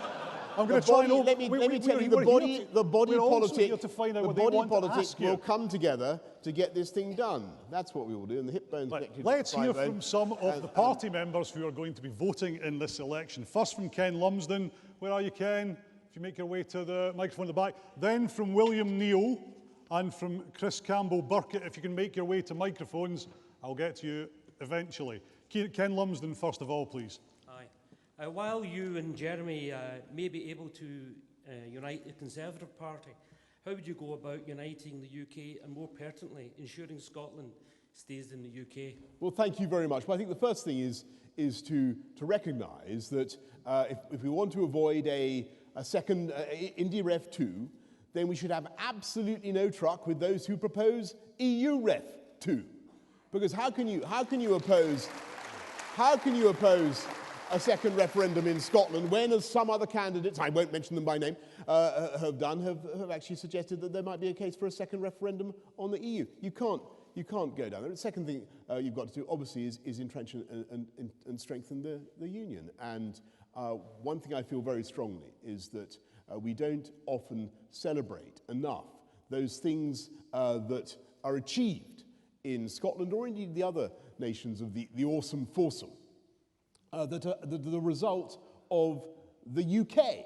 And that's why I placed the stress I did just now on the government shipyards, on those incredible high-tech jobs stretching out for years and years, that are the direct result direct result. They were quite annoyed they didn't get as many vessels in the contract as was promised. Of the Union. And actually, one of the interesting things that we're going to be able to do post-Brexit is go beyond ODU rules and look at ways in which we can actually encourage even more shipbuilding in Govan and by Scottish, incredibly high-skilled Scottish shipworkers. The other thing I would do is I would make sure there was a special unit in Downing Street to sense test and stress test every policy for the benefits it provides. Does that mean you get rid of the Scottish Secretary? Union?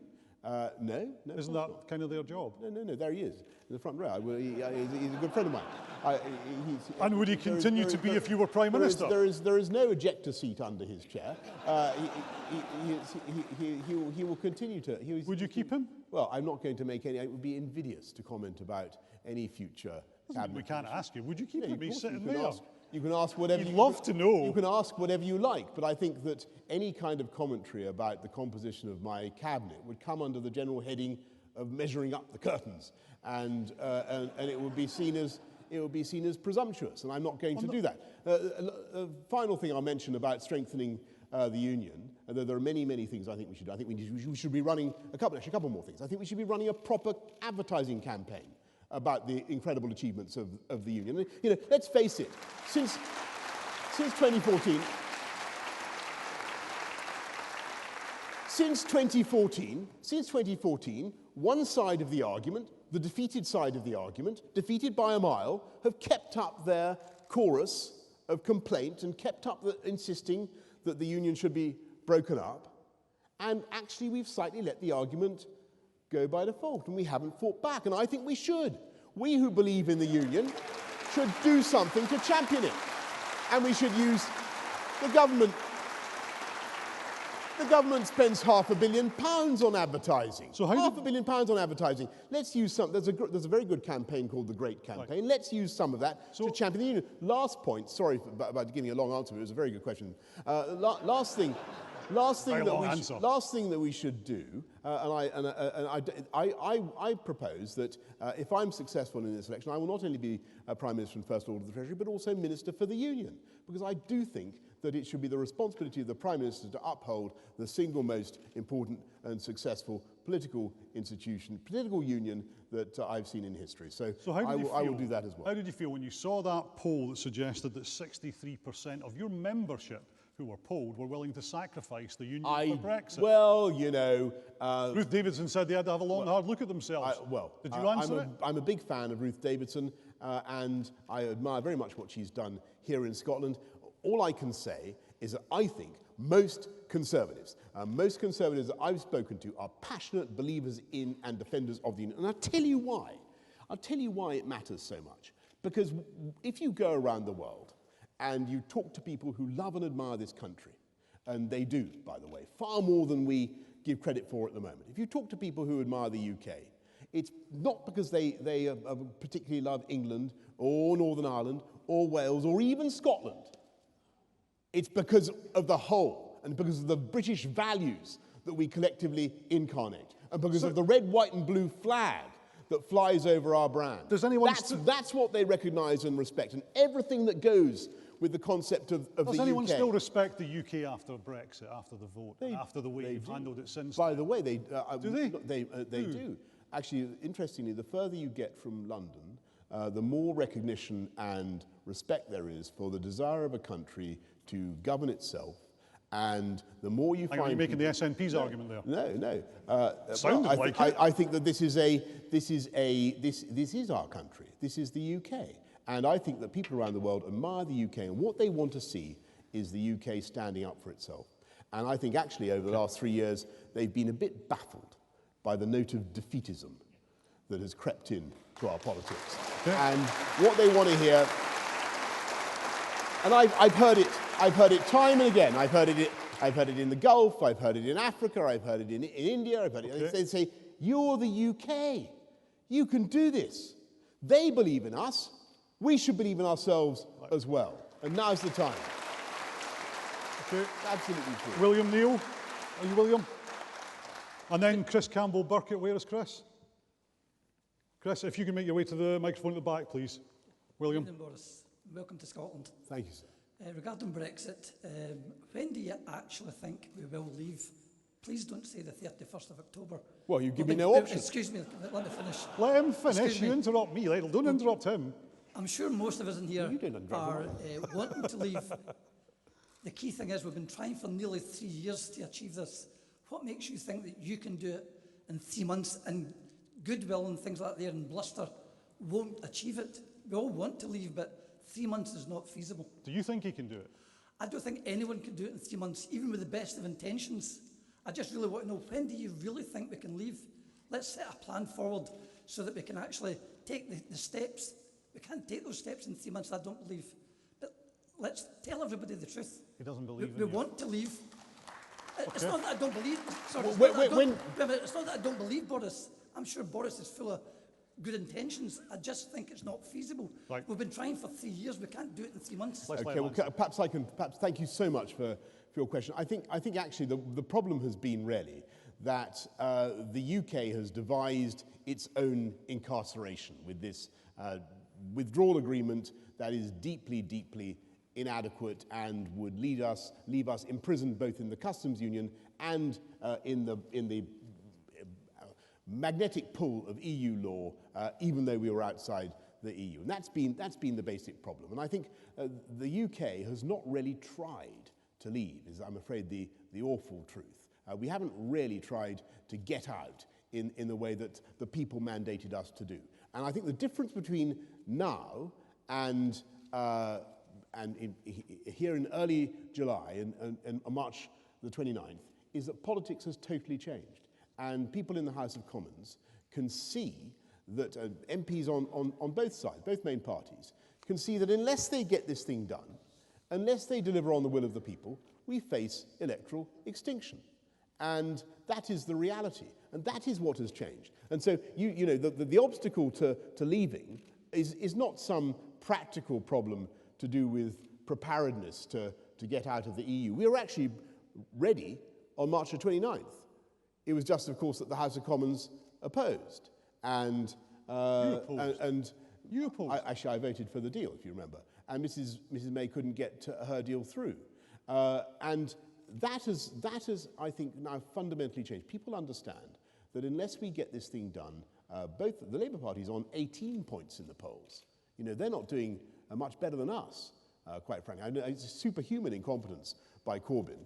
We're barely in the early 20s. And unless we get it done, we will face long-term destruction at the hands of parties that are making hay with our inability to get Brexit over the line. But again, quite a few of your members said they were willing to accept that in return for Brexit. And no, I don't think that's true at all. Well, quite a lot of them did. Around 60-odd% said that in the same poll. No, I think what Conservative Party members want is for our party to come together and get Brexit done. And that is the right thing to do.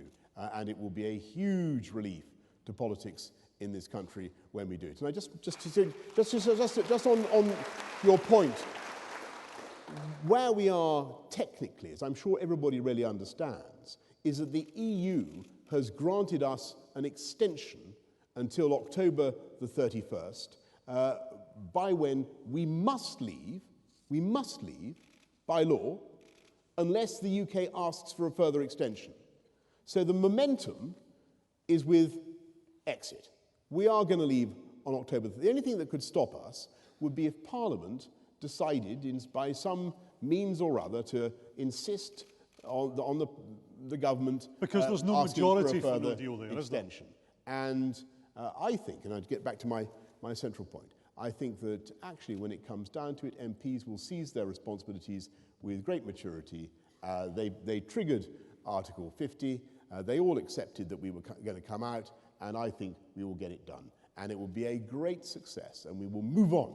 And we as a party will come together, north and south of the border. We will come together, and we will deliver some fantastic things for our country. And that is the way forward. So I think, if I may say so, there is no reason why we should not come out on October the 31st, rather than any future. There's nothing further we have to to get ready by October, by November, the end of November or Christmas or whenever. That's simply untrue. We can be as ready as we can possibly be by October the 31st to come out on WTO terms. It won't make much difference. We can do everything in our power. And if you put it on the side of a bus, people might believe it. To support our agriculture industry, to support just-in-time supply systems, and all the rest of it. And it's vital that we do that, so that our EU friends and partners look us deep in the eye and they think, these guys really mean it. They want to leave. You just mentioned the agriculture industry. You just mentioned the agriculture industry. Did you get the letter from the National Farmers Union of Scotland this week, which said no deal is simply not an option for them? And did you get that? Did you read it? I got another letter from the National Farmers Union of Scotland. I wrote back saying that we would make up the difference, the shortfall in funding that Scottish farming has experienced as a result of receiving lower than average per hectare payments. What about a no-deal Brexit? They say it would destroy the industry. I haven't seen that letter, but I mean... We sent it to you this week. We will, but I'm putting the contents of it to you now. They say that would destroy their industry, push them out of business. Actually, I don't think that is true. But we would prepare every sector of industry. And by the way, in 3 months, that's the point that William's making. He says you can't do that in 3 months. On the contrary, a huge amount of work had already been done over the last 3 years. It may have escaped your notice, but it was the policy of the government for 3 years to prepare for no deal. Perhaps that seems to have slipped the mind of various illustrious members of the cabinet, and a huge amount of work has been done to prepare both the agriculture sector, the just-in-time supply chains, to get everything ready. But financial services, aviation, a huge amount of work has already been done. Right. But I stress, and there are some people who actively want no deal, right? I mean, there's Mervyn King. Sometimes it sounds like you do. No. Sometimes it sounds like it. When? Well, when you're talking, generally. No, I don't think so. I've made it absolutely clear that I want to come out with a protraction of the existing zero tariff, zero quota arrangements, and I think that the best solution is for us to solve the problems of the Northern Irish, backstop where they and solve the issue of frictionless trade across the Northern Irish border, which is of course a proxy for the solution to all border checks in whether it's at Calais or Rotterdam or wherever. You can do all that, but you should do it where it logically belongs. You haven't told anyone how. No, well, there are all sorts of ways you can check for rules of origin. They're waiting to hear. For contraband, for smuggling, away from the border. And this is accepted not just by you don't really seem to have a solution there, do you? But on the contrary, there are abundant facilitations that but you haven't told us what they are. Yeah, there are checks you can do away from the border to verify that people are not smuggling or breaking the law. That is what you do. And that means that you do not, under any circumstances, need to have a hard border in Northern Ireland. And the reason this whole issue has been escalated into such a sort of political taboo is because the intention, I'm afraid... You'd have to convince the EU as well. Both of the Commission and of the Treasury has been to keep us locked in the customs union and effectively in the single market, even though we've come out. Okay, and let's take some more questions.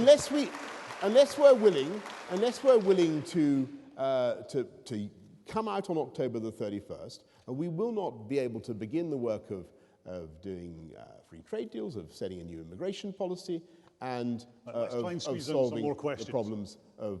Gentlemen here, if you'd like to make your way to the microphone. Gentlemen there, if you could go behind Chris.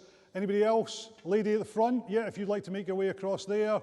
And a young man there, if you'd like to go to the microphone up the back. Right, Chris Campbell-Burkett, please. Chris in Glasgow. You've largely covered a lot of this, Mr Johnson, but with the obstacles to Brexit negotiations perpetually portrayed in a poor light or hampered by the EU's policies of divide and rule, or constraint by treaty more like, bogged down by civil servants, swamped by parliamentary tactics. For 3 years, this has not supported the referendum result. And even you having to vote for Mrs May's surrender treaty, what evidence demonstrates the determination to overwhelm these adversarial forces and to promptly complete Brexit? I think that the incentive we have is the annihilation that we face if we don't do this. And, as Dr. Johnson said, depend upon it, sir, nothing concentrates a man's mind so much as the knowledge that he may be hanged in a fortnight. That is, we have a powerful incentive to get this done. We're looking at the hemorrhage of Conservative support to other parties, and it's also our moral duty to get it done. We asked the people what they thought. They gave us their answer. We promised to implement it. We haven't done so for 3 years.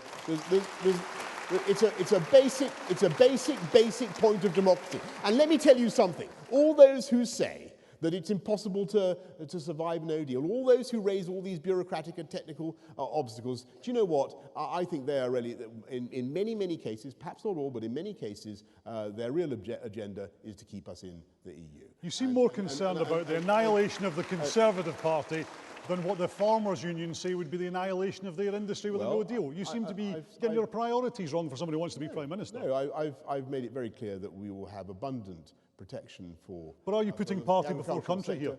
And are you putting party before country? Well, the country has voted to leave the EU, and we must honour the will of the people. And by the way, if we do have to come out without a deal, don't forget, Colin, that in addition to the funds that we have, the fiscal headroom we currently have, there will be £39 billion that we will be able to quarry to help the farming community and many others to deal with the consequences of a no deal. You wouldn't get the full 39 million. You still have to pay some of it legally, wouldn't you? Well, there will be an awful lot of money half that of we'll it. be able to use to palliate and to help the agriculture community and many others with going out on WTO terms. And by the way, just so you get to my point, there are some who think that coming out on WTO terms would be a fact. Mervyn King, the former governor of the Bank of England, at least as erudite in economics perhaps as you, Colin, far more, thinks that it would be a massive boost to British GDP and that we'd rake in 35 billion euros in tariffs on EU products coming into our country. Unfortunately for you, the current government doesn't agree with him. I don't want to go down that route, but all I'm saying to you, and I'm absolutely certain of this, that those who prophesy doom and those who underestimate the UK's resilience are getting it badly wrong. We can get this thing done, we must get this thing done, and we will come through very well indeed. Next question from the woman there. If you tell us who you are. Good evening. The microphone's a bit low for me, I'm afraid. My name is Flora. I'm undecided, but leaning Boris. But one thing gives me pause, and it's this question. Does a good Prime Minister need to be a loyal husband and father? No. Well, good question. Well, thank you. I thought you'd like that one, Colin. It's a change from Ian Dale. Yeah, look, I think that on these sorts of things, I've been asked all sorts of questions the last 20, 30 years, and I just don't comment on that stuff, if that's all right, because I think what the people in this country want to hear is what my plans are to get Brexit over the line, what I'm going to do to unite our country, and the ideas I have for a fantastic agenda of modern conservatism.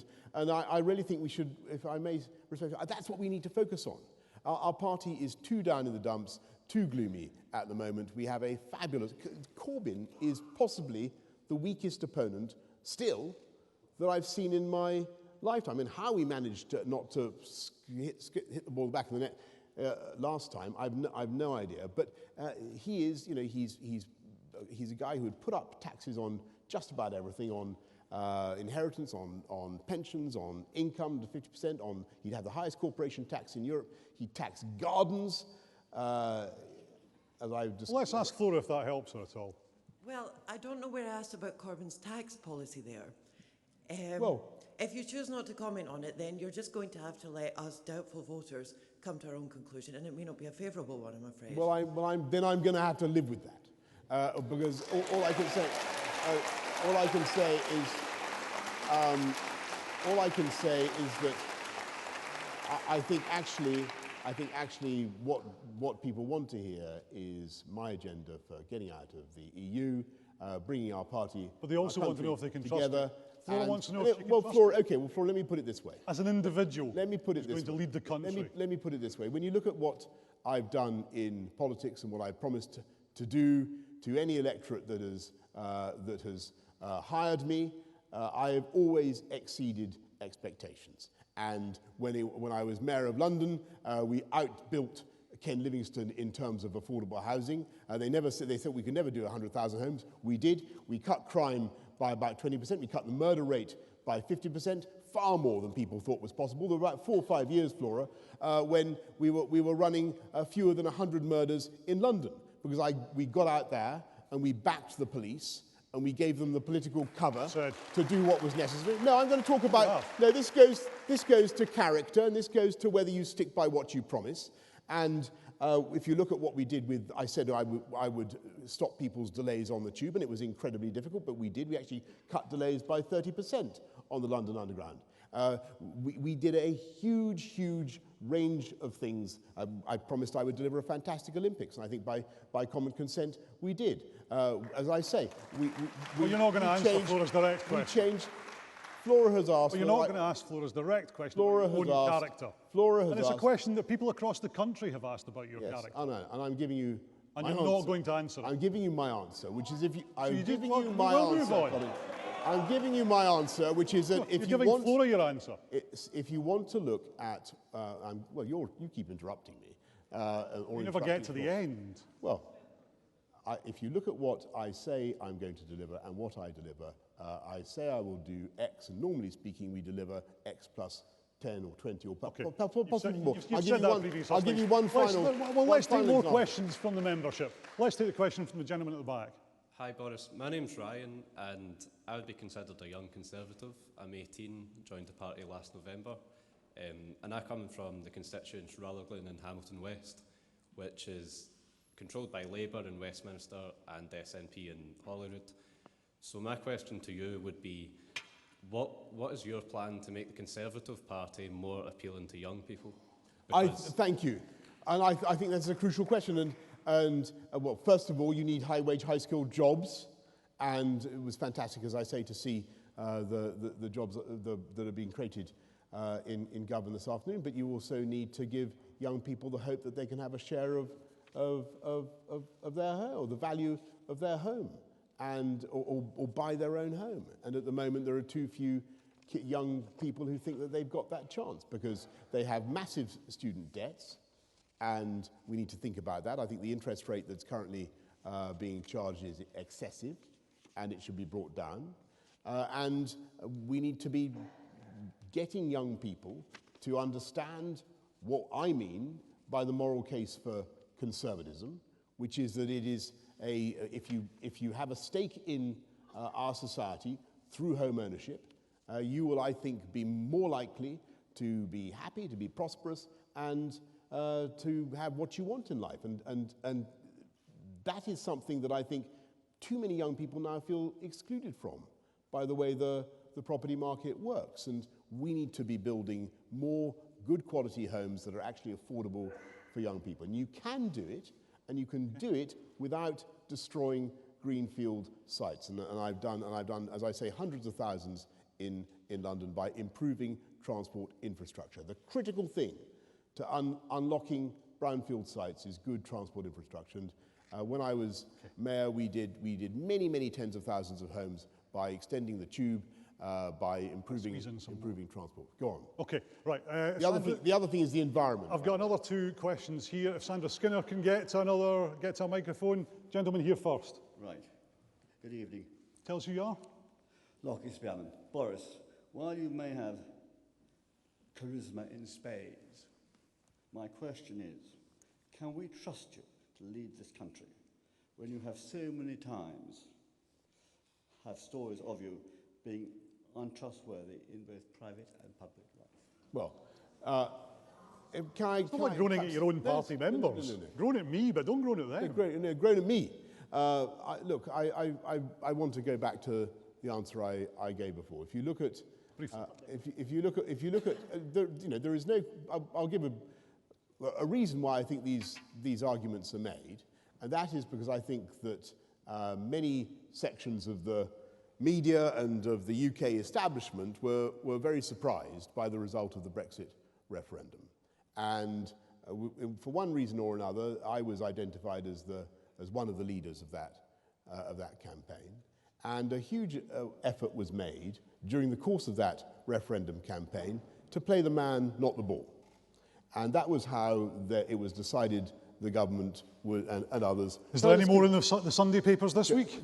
Anything to look forward to? Anything to dread? Fight that campaign, and they made a huge fuss. Particularly, I think you're talking about the bus of which had the famous figure of 350 million written on it. So actually, that is the correct figure, or it was at the time. Actually, by 2021. Hang on. Let's go back. Let the gentleman come back briefly. I'm talking about public life, Boris, as well as private life. And you avoid the question, as always. Well, which pub? Well, go give me a. Oh, you were sacked from newspaper jobs for lying. Lying? Max Hastings says that. On various occasions. Like what? Max Hastings said he sacked you because you lied. I can go through a whole series of them, but I did propose to. Just answer them very briefly, and then we'll move on. But you're not. You tend to fib when you get into a corner. There you go. He says you're a fibber. Anyway, I don't think you've produced. I don't think you've produced, as it were, chapter and verse. What I think the most common allegation is about the £350 million that was on the side. Well, you've addressed that. So let's move on to the next gentleman. Well, all right. You've talked about the bus. You've talked about the bus. He's asking about other things. Would you let me just make a supplementary point, if I may, to the audience, Colin, which is that actually what we told about what I said about the UK contributions was no more than the round unvarnished truth. That is the sum, £350 million, that the UK does not control. Okay. About half of it, as I said about 1 billion times, as you will have heard me, and you have. You've said it 1 billion times. No, but this is meant to be evidence of. But you're not answering the question the way you want to. And actually, the point I'm coming to is, if we ever had to do it again, we would need a bigger bus, because the true figure. You could always paint one in your spare time. The true figure is you could paint on a wine box in your spare time. No, the truth. Was he quite as interrupting of the last chap? Yes. Yes.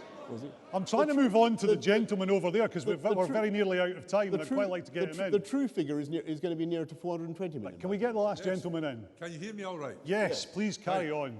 I'm Steve Mannion. I'm just a foot soldier for the Conservative Party. Don't hold any office. But my question is, Boris, the present Chancellor has implied that your promised financial plans are unaffordable. What's your response to these claims? Well, I don't think he's actually said that. No, he has. Well, I think he has. Yeah, quite clearly, quite specifically. Has he? Well, there is, as you know, there's fiscal. What I think he gave a general speech saying that we had to be fiscally prudent, and I agree with that. And I pledge as Prime Minister to keep bearing down on debt and to keep reducing our national debt. But there is, I think everybody will acknowledge, there is fiscal headroom. There is about £26 billion of fiscal headroom.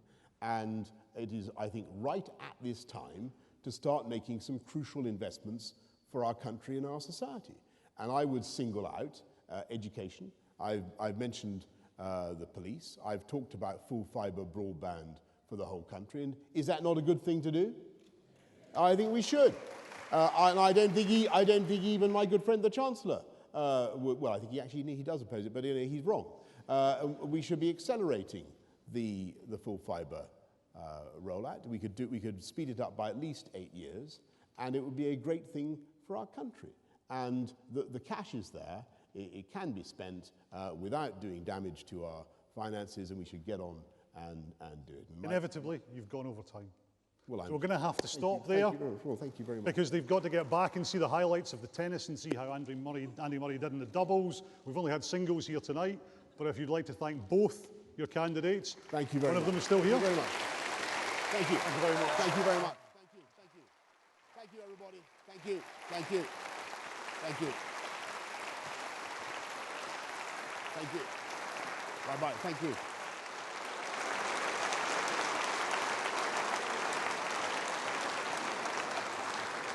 And thank you all for your questions as well. As I predicted, they were much tougher than mine.